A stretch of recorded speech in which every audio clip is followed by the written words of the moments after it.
Quand on fait notre épicerie, on n'amène pas juste nos sacs, on amène nos pots. Patrick Meunier se prépare à aller à l'épicerie. Avec une famille de 4 jeunes enfants, ça aurait pu être difficile de choisir le mode de vie zéro déchet.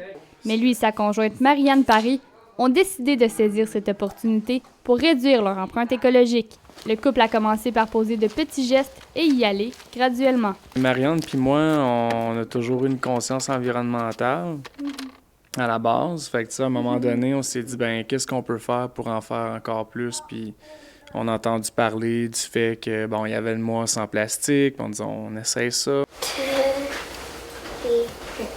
Ils se sont informés sur le sujet pour savoir dans quoi ils s'embarquaient.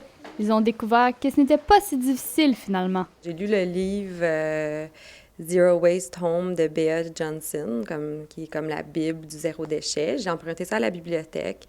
Je l'ai vraiment lu au complet, puis ça m'a vraiment fait un déclic, mettons, que c'est pas si compliqué que ça. Petit à petit, on s'est renseigné beaucoup sur le mode de vie zéro déchet, comment est-ce qu'on pouvait justement changer nos habitudes pour réduire notre empreinte environnementale encore plus. Les Meunier Paris ont bien sûr dû embarquer leur marmaille dans l'aventure.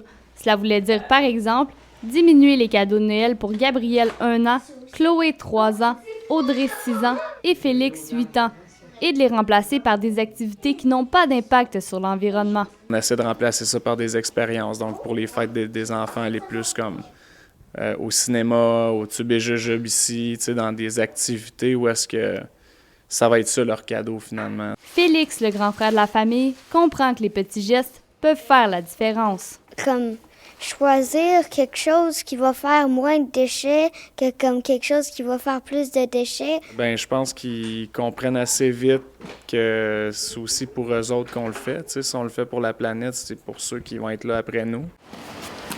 Mais le vrai test, c'est de faire l'épicerie, surtout quand on a 4 enfants. Zéro déchet, ça signifie aucun plastique à usage unique.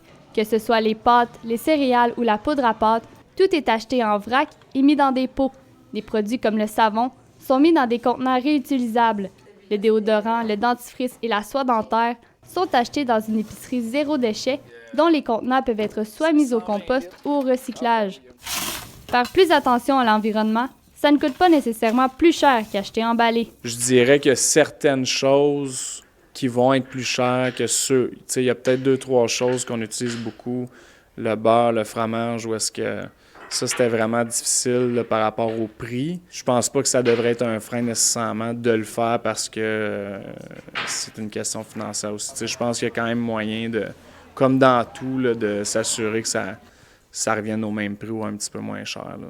Patrick et Marianne ont même dû carrément éliminer certains produits suremballés. On a éliminé beaucoup d'aliments très transformés, suremballés, mettons, des biscuits, des chips, des barres granola. On a quand même remplacé en les faisant nous-mêmes, faisant des alternatives nous-mêmes. Les Meunier Paris sont un bon exemple à suivre pour les familles qui voudraient commencer le mode de vie zéro déchet. Changer sa façon de vivre ne se fait pas du jour au lendemain. C'est pourquoi le couple croit qu'il faut y aller, une étape à la fois. Ne mettra pas trop de pression. Il n'y a personne qui est parfait. Il n'y a personne qui, effectivement, fait zéro déchet. Là. Puis ça, c'est pas grave. Je pense que si tout le monde fait quelques changements ici et là, puis qu'il en rajoute au fil des mois, des années, je pense que c'est ça la meilleure façon. Le truc, c'est vraiment d'y aller petit peu par petit peu, puis c'est justement de pas essayer de faire ça tout d'un coup. Marianne souhaite que leurs efforts pour aider l'environnement inspireront ses enfants pendant longtemps. J'aimerais ça. Puis je pense que c'est une tendance qui est de plus en plus chez les jeunes pour être contre les changements climatiques, puis être plus conscients. Fait que j'espère.